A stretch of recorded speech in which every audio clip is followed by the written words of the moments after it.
अस्सलाम वालेकुम। आज की इस वीडियो में हम प्रोटोटाइप प्रिपरेशन करेंगे अपने प्रोजेक्ट्स के अकॉर्डिंग। हमारे जो प्रोजेक्ट बने हैं पीएचपी के अंदर, ये वीडियो पीएचपी और पाइथन दोनों के लिए है, लेकिन पीएचपी वालों के लिए मोस्टली है क्योंकि इसमें जो भी चेंजेस होंगी वो दोनों प्रोजेक्ट्स में होंगी, यानी पीएचपी में, क्योंकि हम एचटीएमएल के अंदर रह के काम करेंगे इस वाइवा प्रिपरेशन की वीडियो के अंदर। और एचटीएमएल पाइथन में भी यूज़ होती है जो हम प्रोजेक्ट्स बनाते हैं, इसलिए। तो प्रोटोटाइप वाइवा में टीचर सबसे पहले आपसे आपका इंट्रोडक्शन लेंगे। आपका अगर ग्रुप बना हुआ है किसी के साथ, तो वो क्वेश्चन कर सकते हैं कि ग्रुप मेंबर कहाँ है आपका, मतलब उनसे आपका कांटेक्ट है या नहीं। तो इसीलिए जिन जिन का भी ग्रुप बना हुआ है उनका कांटेक्ट होना लाजमी है। वैसे भी दोनों को पता होना चाहिए, टीचर कभी कभी क्वेश्चन कर सकते हैं। दूसरा ये कि टीचर इसमें एसआरएस और डिज़ाइन डॉक्यूमेंट का नहीं पूछते, इसमें जस्ट आपकी जो एप्लीकेशन होती है उसको रन करवाया जाता है। जैसे कि ये हमारी एक एप्लीकेशन है या वेबसाइट है या वेब प्रोजेक्ट जो भी है, उसको रन करवाया जाता है। रन करवाने के बाद जो भी रिक्वायरमेंट्स फंक्शनैलिटीज़ थी, जैसे कि रजिस्टर है, लॉगिन है या कुछ और है, वो सारी चीज़ें यहाँ पे करवाई जाती हैं। प्रैक्टिकली भी करवा सकते हैं वो आपसे, कोडिंग वगैरह। तो इस फेज़ में तकरीबन 15 से 20 मिनट का वाइवा होता है प्रोटोटाइप का, और ये अटेम्प्ट करना ही लाजमी होता है, क्योंकि अटेम्प्ट करने से ही वो आपको पास कंसिडर कर देते हैं।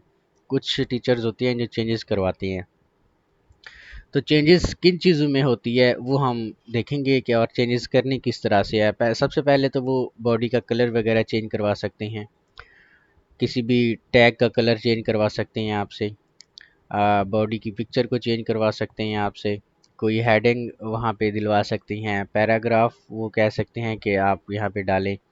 इसके बाद वो फॉर्म्स के ऊपर आपको कह सकते हैं कि इनपुट बनाएं, या फिर वहाँ पे लेबल्स वगैरह यहाँ जनरेट करें आप। ठीक है। तो इसके बाद वो आपसे ये भी करवा सकते हैं कि आप टेबल्स वगैरह बनाएं। ठीक है। वैसे तो ये सारी चीज़ें हमने जो वाइवा क्लासेस या फाइनल प्रोजेक्ट की वाइवा क्लासेस ली थी ना प्रिपरेशन के लिए, उसमें ये सारी चीज़ें कवर थी, लेकिन फिर भी थोड़ा बहुत। दूसरा वो जो आपके पेजेस हैं उनको कुछ ना कुछ उसमें चेंजेस तो करवा ही सकते हैं, और उनको कह सकते हैं कि एक्सप्लेन करो पेजेस को। ठीक है। और क्वेरीज का पूछ सकते हैं। ठीक है। तो ये थोड़े थोड़े जो टास्क हैं वो आपसे करवा सकते हैं। तो सबसे पहले हम देखते हैं कि बॉडी का कलर किस तरह से चेंज करवाया जाता है। ठीक है। तो यहाँ पे आ जाते हैं। सबसे पहले वो जिस भी पेज के अंदर आपको कहेंगे कि इस पेज के अंदर आपकी बॉडी का जो कलर है वो चेंज करवाना है आपने, वो आप किस तरह से करवा सकते हैं। इसके लिए आपके दो मेथड हैं। एक तो फ़र्ज़ करें कि उन्होंने हमें कहा हुआ है कि आप रजिस्टर वाले पेज में जाएं और इसकी जो बॉडी का बैकग्राउंड कलर है वो चेंज कर दें। वो किस तरह से करेंगे? तो जो एक अथेंटिक मेथड है वो यही है कि आप यहाँ पे एक जो हेड टैग है उसके अंदर स्टाइलिंग करें। ठीक है। यहाँ पे स्टाइल, और इसके अंदर जिस भी चीज़ को हिट करना है, हमने बॉडी को हिट करना है तो यहाँ पे बॉडी, और उसका जो बैकग्राउंड कलर है हमने वो चेंज करना है। बैकग्राउंड मैनस यहाँ पे आपने लिखना है कलर। ठीक है।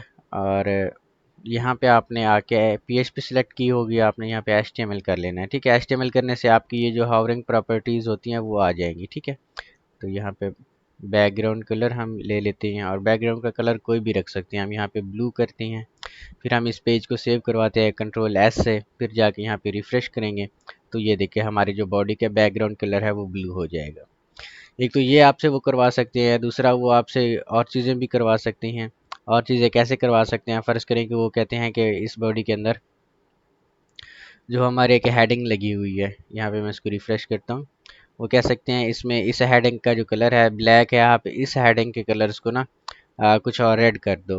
ठीक है। वो किस तरह से आप करेंगे, या ये पैराग्राफ है वो किस तरह से। तो मैंने जब सीएसएस के लेक्चर्स आप लोगों को दिए थे तो हमने आपको बताया था कि जिस भी टैग को वो हिट करने का कहें, आपने उसी पेज के अंदर उस टैग को हिट करना है। यहाँ पे हमारे जो टैग है यूज़र रजिस्ट्रेशन वाला, वो हेडिंग है एक। ठीक है। तो आपने यहाँ पे क्या करना है, H2 को सिलेक्ट करना है। ठीक है। और इसका जो कलर है वो चेंज करना है, क्योंकि उन्होंने हमें कलर चेंज करने को कहा हुआ है। वो कहते हैं कि रेड करें तो हम इसका ये रेड कर सकते हैं इसको, फिर यहाँ पे जाके रिफ़्रेश करते हैं तो ये देखिए यहाँ पे रेड हो गया। अगर वो कहते हैं कि नहीं इसका बैकग्राउंड कलर चेंज करो, तो हम इसका बैकग्राउंड कलर भी चेंज कर सकते हैं। इसको हम ये वाला कर देते हैं, ब्लैक कर देते हैं बैकग्राउंड कलर। यहाँ पे आके इसको आप रिफ़्रेश करें तो इसका ये देखिए पूरी हेडिंग जो भी एरिया उसका था उसका बैकग्राउंड कलर हमारा चेंज हो गया। इसी तरह वो पैराग्राफ का कहते हैं पी टैग का, ठीक है, यहाँ पे पी टैग है। यहाँ पे आप अपनी क्लास बना के यहाँ पे दे सकते हैं, जैसे कि यहाँ पे मैं लिख रहा हूँ डॉट पैरा, ठीक है, नहीं डॉट नहीं देना आपने, यहाँ पे डॉट CSS में आ जाता है। यहाँ पे आपने पैरा दे दिया है, ये आपकी अपनी क्लास है, ठीक है, क्लास के टैग के अंदर। तो यहाँ पे आपने क्या करना है, आप पैराग्राफ को चेंज करना है, आप या तो उसके पूरे टैग को यूज़ कर लो या फिर जो भी आपने क्लास दी है उसी क्लास को हिट कर लो। क्लास को हिट करने के लिए आपके पास डॉट आता है सबसे पहले, फिर आ जाता है पैरा जो भी आपकी क्लास का नेम है, और इसका जो बैकग्राउंड कलर हम चेंज कर देते हैं, इसको भी हम ब्लू कर देते हैं, ठीक है। तो यहाँ पे रिफ़्रेश करेंगे तो ये देखें आपका ये जो पैराग्राफ था ये आपका ब्लू होके आ गया है, ठीक है। ये चीज़ें यहाँ पे करनी लाजमी होती हैं क्योंकि वो आपको चेंजेस वगैरह करवाते हैं। एक ये हमारे पास था। दूसरा हमारे पास अगर आप index.php की फ़ाइल के अंदर आ जाएं या इंडेक्स वाली फ़ाइल के अंदर आ जाएं तो वो आपसे यहाँ पे, वैसे सब लोगों ने यहाँ पे अपने प्रोजेक्ट के अकॉर्डिंग बैकग्राउंड पिक्चर लगानी है। वो आप किस तरह से लगाएंगे, ठीक है। आपका जो भी प्रोजेक्ट है, हमारा ये स्किल्स हब का प्रोजेक्ट है यानी ऑनलाइन कोर्सेज वगैरह का है। तो यहाँ पे हम एक पिक्चर डाउनलोड कर लेते हैं। आप पिक्सल्स वेबसाइट है वहाँ से जाएं, ठीक है। यहाँ पे आपको फ्री में पिक्चर्स वगैरह अवेलेबल हो जाती हैं। यहाँ पे आप कोर्सेज या फिर जो भी आपका प्रोजेक्ट है उसके अकॉर्डिंग आप यहाँ पे कर सकते हैं पिक्चर वगैरह डाउनलोड, ठीक है। तो मैं रैंडम सी पिक्चर लगा देता हूँ, ये वाली पिक्चर, और इसको आपने यहाँ से डाउनलोड करना है, ठीक है। ये आपकी डाउनलोड हो जाएगी। इसका कोई भी नेम दे देना है, ठीक है। मैं BG का नेम देता हूँ इसको, ठीक है। तो ये आपके डाउनलोड्स वाले फ़ोल्डर के अंदर आ जाएगी। डाउनलोड्स वाले फ़ोल्डर के अंदर हमारे पास यहाँ पे आ गई BG के नेम से। इसको आपने कॉपी करना है और आपका जो प्रोजेक्ट है ना, प्रोजेक्ट वाला htdocs के अंदर जो फ़ोल्डर बना हुआ है हमारा स्किल्स आपके नेम से है, और इसकी जो इमेजेस वाला एक फ़ोल्डर बना होगा वहाँ पे आपने इसको पेस्ट कर देना है, ठीक है। BG के नेम से हमारी ये जो पिक्चर आ गई। फिर आपने क्या करना है, फिर कोड के अंदर कैसे चेंजेस करनी है। कोड के अंदर आपका ये index.php की फ़ाइल के अंदर जब आप जाएंगे तो यहाँ पे CSS के अंदर जम्बोट्रॉन यहाँ पे लिखा हुआ है और इसमें डॉट इमेजेस और यहाँ पे होटल डॉट JPG लिखा होगा, ठीक है। आपने यहाँ से चेंज करना है जो भी आपने फाइल यहाँ से इमेजेस के अंदर रखी हुई है पिक्चर वाली, जैसे ये BG हमारी पिक्चर का नेम है, तो आपने यहाँ पे लिखना है BG, और यहाँ पे डॉट PNG हो तो यहाँ पे डॉट PNG लगा देना है, JPEG हो तो JPEG लगा देना है यहाँ पे आपके, ठीक है। यहाँ पे आके आप रिफ़्रेश करें इसको तो इसकी जो बॉडी की बैकग्राउंड पिक्चर होगी वो भी यहाँ पे चेंज हो जाएगी, ठीक है। यहाँ पे इसकी बॉडी बैकग्राउंड पिक्चर भी हमारे पास चेंज हो गई है। इसी तरह वो कह सकते हैं कि इसके अंदर आप जो बॉडी का बैकग्राउंड कलर है वो चेंज करें, वो हमने चेंज करके देखा है, ठीक है। इसी तरह स्पेसिफिक जैसे कि ये बटन्स बनाए हुए हैं हमारे पास, यहाँ पे एक्सप्लोर नाउ का एक बटन हमारे पास बना हुआ है, वो कहते हैं कि इसको चेंज करके दिखाओ आप, ठीक है। क्योंकि मोस्टली केसेस के अंदर हमने बूटस्ट्रैप को यूज़ किया हुआ है। यहाँ पे भी अगर देखें तो एक्सप्लोर नाउ को हमने बूटस्ट्रैप की प्रॉपर्टीज़ दी हुई है। तो बूटस्ट्रैप के अंदर जो हम कलर्स वगैरह को यूज़ करते हैं तो वो किस तरह से हमारे पास यूज़ होते हैं। सबसे पहले अगर आप देख लें तो एक हमारे पास प्राइमरी कलर होता है, ठीक है। दूसरा हमारे पास सेकेंडरी कलर होता है। तीसरा हमारे पास सक्सेस कलर होता है। चौथा हमारे पास वार्निंग, ये कलर हमारे पास होते हैं, ठीक है। इसके बाद और भी कलर्स हैं, डार्क होता है, ठीक है।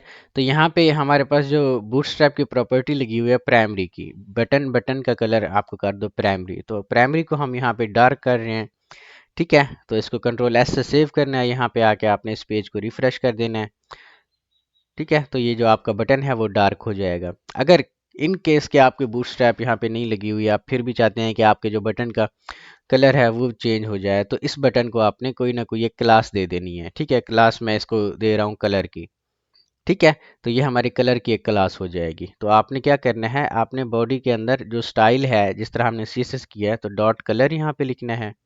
डॉट कलर लिखने के बाद यहाँ पे मैं पहले देख लूँ कि ऊपर बटन के ऊपर कोई CSS नहीं हुई पड़ी, ठीक है। डॉट कलर, और इसका जो बैकग्राउंड कलर चेंज करना है आपने, यहाँ पे भी इसकी एक्सटेंशन को आप HTML कर लें ताकि ये आपको लिखने में आसानी हो। तो ये बैकग्राउंड हमारे पास कलर हो गया, इसका कलर हम रेड कर लेते हैं, तो इसका कलर ये रेड हो जाएगा आपके पास, ठीक है। जब आप इसको रिफ़्रेश करेंगे ये रेड हो गया आपके पास कलर।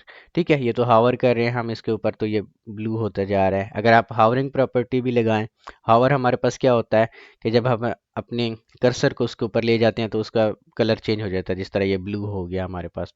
तो ये प्रॉपर्टी भी आप चेंज कर सकते हैं। वो किस तरह से, आप इसी वाले टैग को कॉपी करें जो ऊपर आपने दिया हुआ है। ठीक है, नीचे पेस्ट करें इसको और डॉट कलर, यहाँ पे कॉलन लिखें, फिर लिखें हावर। ठीक है, तो इसकी हावर प्रॉपर्टी आपके पास आ जाएगी। अब हावर करने से आपके पास यहाँ पे हम कहते हैं कि येलो आ जाए। ठीक है, फिर आपने सेव करना है, फिर यहाँ पे रिफ्रेश करना है। अब यहाँ पे देखिए, जब हम हावर करेंगे तो इसका जो कलर हो जाएगा वो येलो हो जाएगा। इसी तरह जब वाइवा हुए थे तो उसमें उन्होंने कहा था कि ये जो वेलकम टू स्किल्स हब लिखा हुआ है इसका आपने बैकग्राउंड कलर चेंज करना है। तो वो किस तरह से आपने करना है?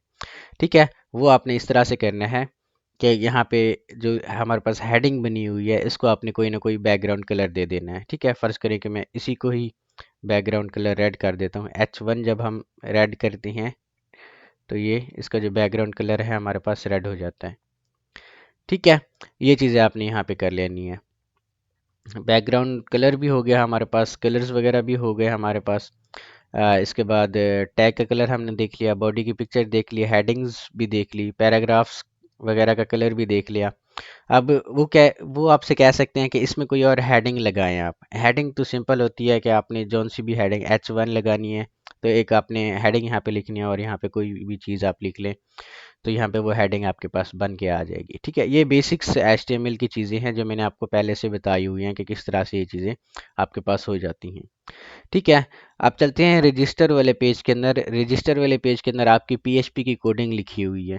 ठीक है, और वो PHP की कोडिंग हम ऊपर से देख लेते हैं। यहाँ पे इसकी एक्सटेंशन जो है वो हम फिर से PHP कर देते हैं। ठीक है, यहाँ पे ये डॉलर साइन के साथ जो भी हमारे पास टेक्स्ट लिखा हुआ है, डॉलर साइन बेसिकली PHP के अंदर हमें दिखाता है कि हमने एक वेरिएबल बनाया हुआ है।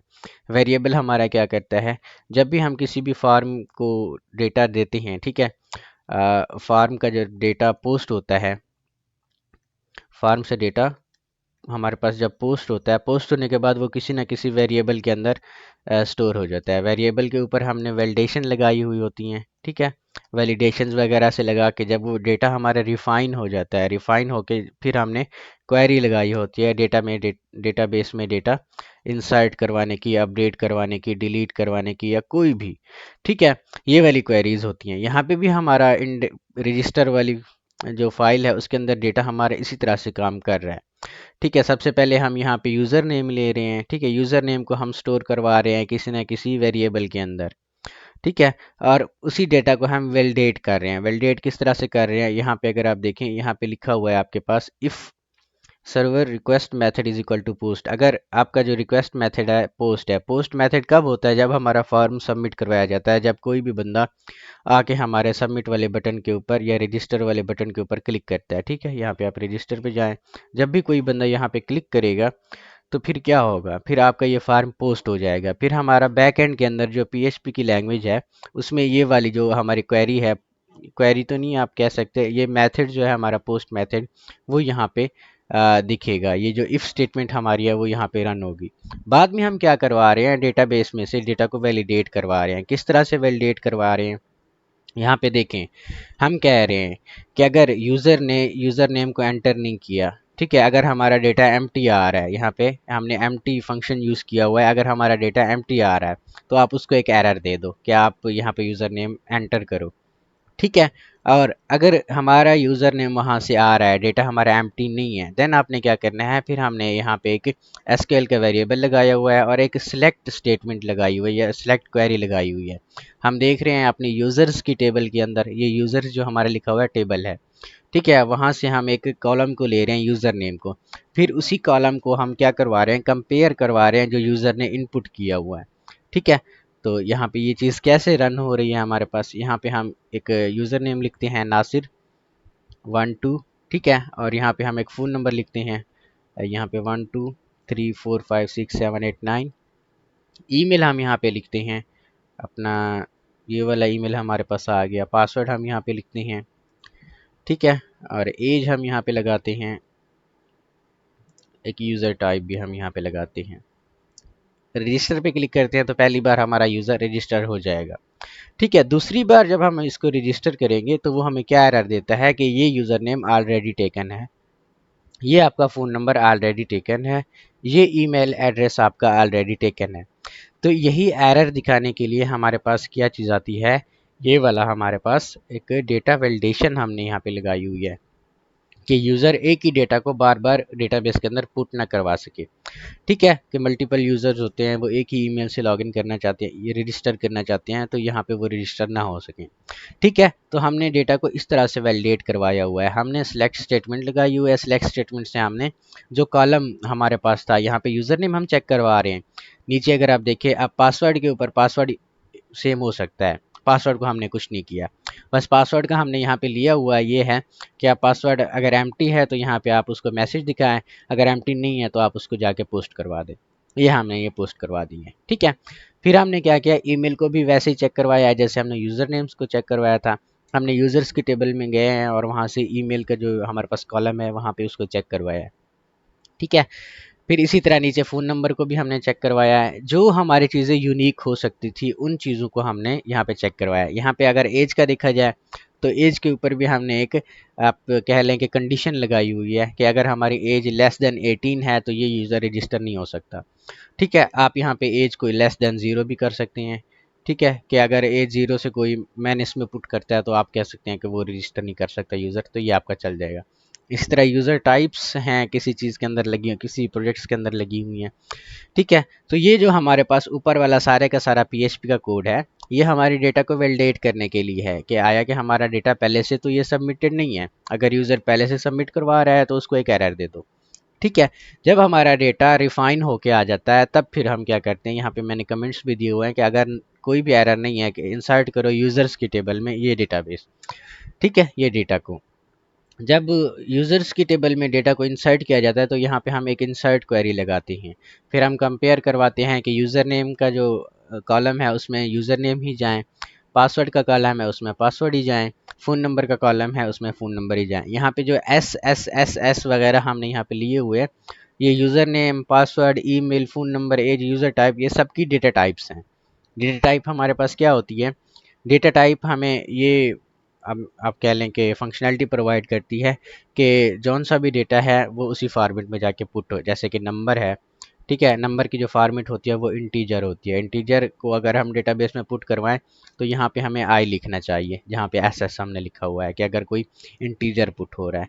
ठीक है, इसी तरह हमने टेक्स्ट को पुट करवाना है, जैसे कि नेम वगैरह हो गया, उसकी जो आप कह लें कि टाइप होती है, टेक्स्ट होती है, टेक्स्ट को पुट करवाने के लिए यहाँ पे हमें स्ट्रिंग लगानी पड़ती है। स्ट्रिंग हमें क्या रिप्रेजेंट करती है, एस को। तो यहाँ पे एस का मतलब है यहाँ पे स्ट्रिंग एक जनरेट होके हमारी डेटाबेस के अंदर पुट हो रही है। ठीक है, यहाँ पे पासवर्ड हैश का हमने एक मेथड लिया हुआ है। पासवर्ड हैश क्या करता है, हमारे जो पासवर्ड को हैश के अंदर चेंज करता है। ठीक है, अगर आप डेटाबेस के अंदर देखें तो कुछ बच्चों का जो आप कह लें कि पासवर्ड सेव हो रहा है वो 1 2 3 4 5 ऐसे नहीं सेव हो रहा, बल्कि वहाँ पे $23A इस तरह का कुछ करके सेव हो रहा है। ठीक है, अगर हम डेटाबेस के अंदर इसको देखें तो यहाँ पे यूज़र्स की टेबल के अंदर जो हमारा पासवर्ड सेव हो रहा है वो किस तरह से हो रहा है, अभी मैंने यहाँ पे 1 2 3 4 दिया था, तो यहाँ पे इस तरह से ये जो पासवर्ड हमारा सेव हो रहा है ना, ये हमारा हैश्ड पासवर्ड कहलाता है। ठीक है, ये हमारा रजिस्टर हो गया। रजिस्टर के ऊपर वो कुछ और भी चेंजेस आपसे करवा सकती हैं, और क्या चेंजेस करवा सकती हैं वो आपसे, वो आपको कह सकते हैं कि यहाँ पे यूज़र नेम का एक और लेबल लगाओ, कोई भी अपने नेम का लगाओ। आप अपने नेम का किस तरह से लगवा सकते हैं, तो यहाँ पे हम यही चीज़ लगाते हैं। ठीक है, इसको हम रिफ़्रेश करते हैं। ठीक है, तो यहाँ पे हमने एक क्या करवाना है कि एक लेबल लगवाना है जस्ट, तो आपने यहाँ पे एक लेबल बना लेना है। ठीक है, आप डिव के अंदर भी लेबल बना सकते हैं, ऊपर वाली चीज़ जो है इसी को कॉपी करके नीचे भी पेस्ट कर सकते हैं, और ये जो यूज़र नेम लिखा हुआ है इसको आप अपने नेम से रिप्लेस करवा दें। ठीक है, तो अभी जाके इसको रिफ़्रेश करेंगे जब आप, तो ये आप यहाँ पे देखें अभी यूज़र नेम आपका या लेबल जो है वो यूज़र नेम की जगह नासिर आ गया, और नीचे आप पासवर्ड या कुछ भी यहाँ पे इनपुट कर सकते हैं। ये आपका एक फील्ड बन के यहाँ पे आ गया है। ठीक है, तीसरा वो आपसे कहते हैं कि यहाँ पे रजिस्टर जो बटन है इसका कलर चेंज करवाओ, कलर चेंज करवाने के लिए मैंने आपको बता दिया है। फिर वो आपसे कहते हैं कि यहाँ पे एक और बटन बना के दिखाओ। ठीक है, तो अपनी यही रजिस्टर का बटन कॉपी करना है, नीचे लगाना है और यहाँ पे वैल्यूज़ को लॉगिन या कुछ और दे देनी है। तो ये आपका एक बटन बन जाएगा। इसको रिफ्रेश करेंगे तो यहाँ पे देखिए ये लॉगिन का एक बटन बनाया है, तो ये लॉगिन का बटन आ गया। इस तरह से आपने चेंजेस वगैरह करनी है। ठीक है, इसी तरह लॉगिन का पेज है, लॉगिन में वो आपसे एक्सप्लेनेशन अगर करवाना चाहें। देखिए अभी जो वीडियो बन रही है ना, ये आपके फाइनल के लिए भी इम्पोर्टेंट है, प्रोटोटाइप के लिए भी इम्पोर्टेंट है, क्योंकि मैं एक्सप्लेन कर रहा हूँ कोड को। ठीक है, लॉगिन डॉट पी की फाइल के अंदर हम क्या कर रहे हैं, बिल्कुल वैसे ही डेटा को हम क्या कर रहे हैं, डेटा को हम ले रहे हैं एक फार्म से। ठीक है, जो लॉगिन का फार्म है वहाँ से हम ईमेल को ले रहे हैं, वहाँ पे हम पासवर्ड को ले रहे हैं, और यहाँ पे हम देख रहे हैं कि जो हमारा ईमेल है वो भी एंटर्ड हुआ है या नहीं। अगर नहीं एंटर हुआ तो हम यहाँ पे उसको वैलिडेट कर रहे हैं, क्या एक एरर जनरेट करवा के दे रहे हैं। अगर हमारा पासवर्ड भी एंटर नहीं हुआ तो हम उसको एरर जनरेट करवा के दे रहे हैं। अगर दोनों चीज़ें हमारी एंटर हो गई, फिर हम डेटाबेस से चेक करवा रहे हैं यूज़र्स की टेबल में से कि हाँ जो यूज़र नेम है या फिर जो हमारा ईमेल है, जो पासवर्ड है, वो किस यूज़र के ईमेल और पासवर्ड से मैच करता है, ताकि हम उसी को उस यूज़र के डैशबोर्ड पे ले जाएं। यहाँ पे हमने क्योंकि यूज़र टाइप ली हुई है, तो यहाँ पे हम उस यूज़र की यूज़र टाइप भी चेक कर रहे हैं। ये किस तरह से हमारे पास हो रहा है, फ़र्ज़ करें कि हमारे पास मल्टीपल यूज़र है। ठीक है, हमारे पास एक नासिर वाई टी @gmail.com एक ये है हमारे पास। ठीक है, और इसका जो पासवर्ड है वो हमारे पास 123 है। इसी तरह हमारे पास और है नासिर वाई टी 1 @gmail.com, इसका भी पासवर्ड हमारे पास 123 है। ठीक है, अब वो क्या करेगा, वो हमारे पास ये करेगा कि यहाँ पे जो हमारा नासिर वाई टी है, फ़र्ज़ करें कि ये हमारा स्टूडेंट है, इसकी यूज़र टाइप है स्टूडेंट, तो इसको रीडायरेक्ट करना चाहिए स्टूडेंट के डैशबोर्ड पे। ठीक है, और ये हमारा नासिर वाई टी 1 ये क्या है, हमारा टीचर है, तो इसको वो रीडायरेक्ट कर देगा अपने टीचर के डैशबोर्ड पे। ठीक है, तो यहाँ पे भी चीज़ें ऐसे ही हो रही हैं कि एक टेबल हमारे पास बनी हुई है यूज़र्स की, उसके अंदर जो यूज़र टाइप हमारी एक है, उसमें हम क्या करवा रहे हैं, एक हमारा टीचर है, एक हमारा स्टूडेंट है। जैसे कि ये देखिए, ये वाला जो यूज़र है हमारा, ये इंस्ट्रक्टर है। ठीक है, जैसे ये लॉगिन करेगा तो इंस्ट्रक्टर के अपना डैशबोर्ड पे चला जाएगा। दूसरा जो हमारा यूज़र है वो हमारा स्टूडेंट है, जैसे भी लर्नर है। ठीक है, जैसे ही वो लॉगिन करेगा, यहाँ पे लिखा भी हुआ है मैंने कमेंट्स के अंदर, redirect user to their dashboard based on user type. अगर वहाँ से उनका ईमेल पासवर्ड वो ठीक हो गया, ठीक है, यहाँ पे हम पासवर्ड को वेरीफाई भी कर रहे हैं, जो हैश पासवर्ड है ना, उसको वेरीफाई करने के लिए हमने यहाँ पे लगाया हुआ है। ठीक है, कि जो पासवर्ड है आपका वो पासवर्ड लो और पासवर्ड वेरीफाई की मदद से उसको हैश के अंदर चेंज करो, और जो डेटाबेस के अंदर हैश पासवर्ड है उसके जाके कंपेयर कर दो आप। ठीक है, इसी तरह हर यूज़र अपने प्रॉपर डैशबोर्ड के अंदर जाके लॉगिन हो रहा है। ठीक है जी, ये चीज़ इस तरह से आपके पास आ जाती है। यहाँ से जो चीज़ें हमने कर ली हैं, हमने कोड को एक्सप्लेन भी कर लिया है, हमने कलर्स वगैरह को भी देख लिया है। ठीक है, क्वेरीज़ को भी देख लिया है कि इनसाइड क्वेरी किस तरह से हमारे पास यूज़ हो रही है। यहाँ पे सिलेक्ट क्वेरी की मदद से हम वैल्यूज़ को सिलेक्ट कर रहे हैं और फिर बाद में कंपेयर कर रहे हैं। तीसरा हमारे पास था कि जब भी कोई बंदा अपना डैशबोर्ड पे लॉगिन करता है, यहाँ से मैं लॉगिन करवा रहा हूँ, अगर मेरे पास कोई यूज़र पड़ा हुआ है। ठीक है, तो यहाँ से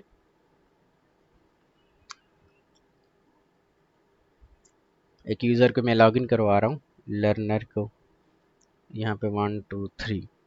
तो एक दो बच्चों के मैंने उनको कहा था कि आपने ना इनको एक वेलकम मैसेज दे देना है। ठीक है, वेलकम मैसेज किस तरह से आप डिस्प्ले करवा सकते हैं, यहाँ पे 123 ये इसका डैशबोर्ड आ गया। ठीक है, यहाँ पे जैसे लर्नर डैशबोर्ड लिखा हुआ है, वहाँ पे कुछ बच्चों का जो प्रोजेक्ट था यहाँ पे मैंने एम्प्टी रखा हुआ है ये पेज।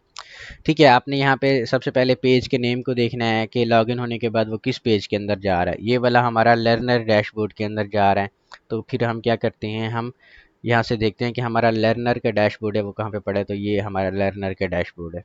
ठीक है, बस आपने क्या करना है, आपने यहाँ पे बॉडी के अंदर आपका ये इंटरफेस जो होगा वो आपका इंटरफेस बिल्कुल ही ब्लैंक होगा। ठीक है, आपने बॉडी वाले टैग के अंदर एक यहाँ पे हेडिंग लगा देनी है। ठीक है, हेडिंग आप लगा लें, वेलकम टू योर डैशबोर्ड। ठीक है, स्पेलिंग वगैरह यहाँ पे मिस्टेक हो रही है वैसे, और यहाँ पे आप पैराग्राफ लिख लें, कोई सा भी पैराग्राफ। ठीक है, अभी मैंने डमी पैराग्राफ लिया हुआ है इस तरह से। ठीक है, तो नीचे वाला आपका ये नहीं आएगा, लेकिन ये दो चीज़ें आप लोगों ने खुद लिख लेनी है, ठीक है। मतलब जो भी यूज़र आए उसको ये चीज़ें दिखेंगी फिर, वेलकम टू योर डैशबोर्ड और ये सारी चीज़ें, ठीक है। चौथा एक काम होता है वो ये करवाते हैं कि वो आपसे नेविगेशन बार के अंदर चेंजेस करवाते हैं। जैसे कि ये हमारा नेविगेशन बार है, वो सब कह सकते हैं कि इसका जो बैकग्राउंड कलर है वो भी चेंज करो, ठीक है। तो बैकग्राउंड कलर किस तरह से चेंज करवाया जाता है, हमने इसको बूटस्ट्रैप के अंदर बनाया हुआ है मोस्टली स्टूडेंट्स का, तो वो बूटस्ट्रैप को यूज़ करके चेंज करवा सकते हैं। और कुछ स्टूडेंट्स का हमने इसको CSS की मदद से बनाया हुआ है, तो वो CSS की मदद से चेंज करवा सकते हैं। बूटस्ट्रैप की मदद से किस तरह से चेंज करवा सकते हैं, आपने navbar.php की फ़ाइल के अंदर जाना है। जब आप navbar.php की फ़ाइल के अंदर जाएंगे, ये वाला हमारे पास नेविगेशन बार है, ठीक है। तो यहाँ पे आपने कहाँ पे चेंज करना है, यहाँ पे आपने पहली लाइन के अंदर देखेंगे तो navbar manage dark BG manage dark, ठीक है। आपने बैकग्राउंड कलर को चेंज करना है तो BG मैनेज डार्क की जगह पे आपने कोई सा भी यहाँ से लगा देना है। आपने सक्सेस कर देना है, वार्निंग कर देना है, सेकेंडरी कर देना है, डार्क कर देना है, या कुछ भी। यहाँ पे मैं इसको कर रहा हूँ वार्निंग, ठीक है। तो बैकग्राउंड कलर इसका मैं चाहता हूँ कि इसका जो बैकग्राउंड कलर है वो वार्निंग में हो जाए। तो यहाँ पे ये देखिए इसका जो बैकग्राउंड कलर है वो चेंज होके किसी और कलर में चेंज हो गया, ठीक है। इसी तरह इसका बैकग्राउंड कलर हमारे पास लाइट होता है, वो आप कर सकते हैं। सक्सेस होता है, सक्सेस हमारा अपना ग्रीन में चला जाता है कलर, ठीक है। तो ये आपका बैकग्राउंड कलर सक्सेस हो जाता है। इसके बाद वो कहते हैं कि नहीं, इसके अंदर अपने नेम का कोई फील्ड ऐड करके दिखाओ। जिस तरह ये नेविगेशन आइटम्स हैं, आप कोई भी नेविगेशन वाला आइटम यहाँ पे लगा के दिखाओ, तो वो आप किस तरह से करवा सकती हैं, ठीक है। तो आपने क्या करना है, ये नेविगेशन का जो लिस्ट आइकन दिया हुआ है, ये लिस्ट आइकन यहाँ से कॉपी करना है, ठीक है। आइकन नहीं, यहाँ पे लिस्ट वाली जो लाइन है इसके अंदर देखिए अभी ये 2 लॉगिन हो जाएंगे हमारे पास जब हम इसको रिफ्रेश करेंगे, ठीक है। ये 2 लॉगिन हमारे पास हो गए। अब आपने क्या करना है, जो दूसरा लॉगिन है उसका जो नेम चेंज करके अपना नेम रख देना है या कुछ भी कर देना है, तो ये आपका चेंज हो जाएगा यहाँ पे, ठीक है। अभी रिफ्रेश किया तो यहाँ पे नासिर आ गया। ये सारी चीज़ें हैं जो वो आपसे चेंजेस करवा सकते हैं। पॉसिबल चेंजेस यही हैं, बाकी आपको अपने सारे पेजेस का पता होना चाहिए कि किस पेज के अंदर कौन सा डेटा पड़ा हुआ है। और एक मेन चीज़ है, वो आपसे कह सकते हैं कि नहीं हमें अपना डेटाबेस चेक करवाएं। डेटाबेस किस तरह से आपने चेक करवाना है, अपने जैम सर्वर के ऊपर जाना है और यहाँ पे जो माई एसक्यूएल लिखा हुआ है ना, यहाँ पे जो एडमिन है, यहाँ पे एडमिन पे क्लिक करना है, माई एसक्यूएल के एडमिन पे। तो आपके ब्राउज़र के अंदर यहाँ पे ये वाला एक पेज ओपन होके आ जाएगा। यहाँ से फिर आपने जो भी डेटाबेस अपने प्रोजेक्ट का बनाया होगा, हमने ये स्किल्स हब का डेटाबेस बनाया हुआ है, तो यहाँ पे स्किल्स हब का हम डेटाबेस को क्लिक करते हैं तो ये आपका डेटाबेस आ गया और उसके अंदर टेबल्स आ गई, ठीक है। अगर वो कहते हैं कि नहीं, जो यूज़र रजिस्टर करवाया उसका डेटा कहाँ पे पड़ा है, तो वो यूज़र्स की टेबल में हमारे पास पड़ा है। तो यहाँ पे यूज़र्स की टेबल में आप देखेंगे तो ये वाले सारे का सारा डेटा हमारे पास पड़ा हुआ है। कोर्सेज को देखेंगे तो कोर्सेज हर किसी की अपनी अपनी टेबल्स होंगी, ठीक है। तो ये चीज़ें ऐसी आएंगी, ठीक है। जो पॉसिबल चेंजेस थी वो मैंने आप लोगों को बता दी हैं और इंशाल्लाह आप लोगों का वाइवा भी अच्छा हो जाएगा। बाकी अगर आप लोगों का कोई क्वेश्चन हो तो मुझसे व्हाट्सएप पे रब्ता कर सकते हैं।